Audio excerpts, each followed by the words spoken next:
જય શ્રી કૃષ્ણ મિત્રો, જય માતાજી, જય સ્વામિનારાયણ. જો અમે આવી ગયા છીએ જેતપુર અને અમારા વ્યારાબેનને ઘરે મૂકીને આવી છે. હું જો ત્યાં બનાવું છું પંજાબી આથું. ઘરે થાય પણ રિલેટિવને ત્યાં આવ્યા છે. એક કરતાં બે ભલા કહેવત છે ને, એટલે પંજાબી આથું બનાવીને આપણે 1 વર્ષ માટે સ્ટોર કરવાનું હોય, એટલે 2 વ્યક્તિથી બનાવી તો સારું પડે. તો જો મસ્ત એવું આપણું પંજાબી આથું બની ગયું છે.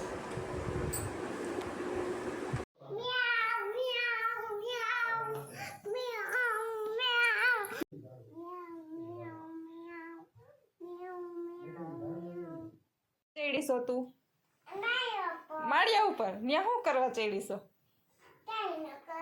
તઈ થઈને કામ કરાવતી હતી કે હે રમવા?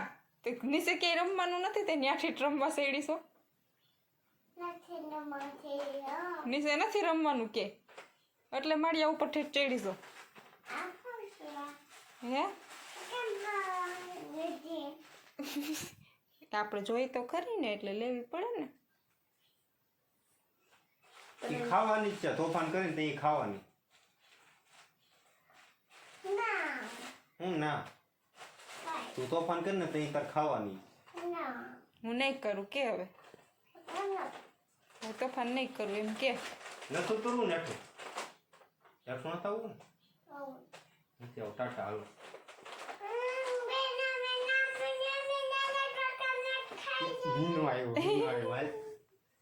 નાખું એવું આમે એમાં નાખવું. બધાય નાખી દઉં યાર. હું આમ નાખી દઉં તું ખાવા માંડે.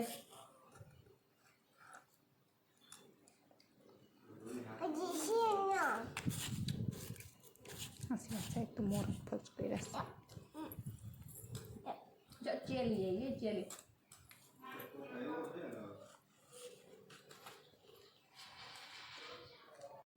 શું ખાશો વ્યારા?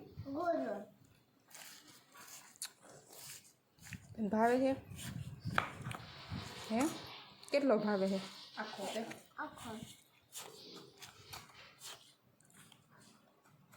મંદિર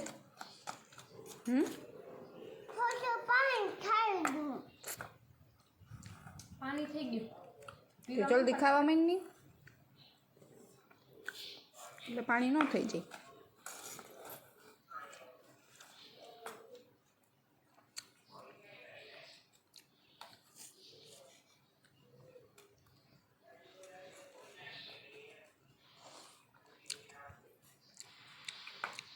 માં હું જતો તાર મોટું કેવું થઈ ગયું, જતો લિપસ્ટિક વાળું થઈ ગયું.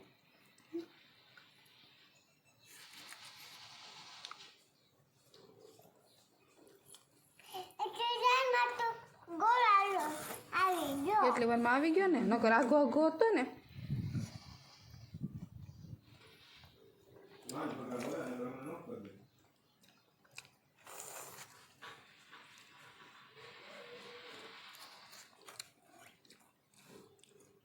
પાણી થઈ ગયું. જો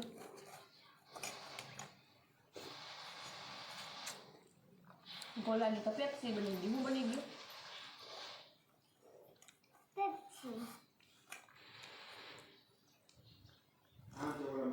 હેલો મિત્રો, જો તમે આગળ જોયું તેમ વ્યારાબેન બિલાડી બની હતી. એને ત્યાં જાય એમાં નણંદ કાકાજીને કરે, એટલે એમાં નણંદ પાસે નખરા ચાલુ જ હોય. બિલાડી બની હતી, મ્યાઉ મ્યાઉ કરતી હતી ને રમતી હતી, તોફાન કરતી હતી. એવું તમે આગળ જોયું વિડીયોમાં. અને હવે જો આપણે આજે સાંજનું મેનુ છે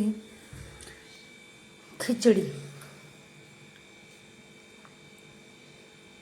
અને તુરિયાનું મસ્ત એવું શાક અને એમાં છે રોટલી. તો ચાલો પહોંચી જાવ બધા જમ.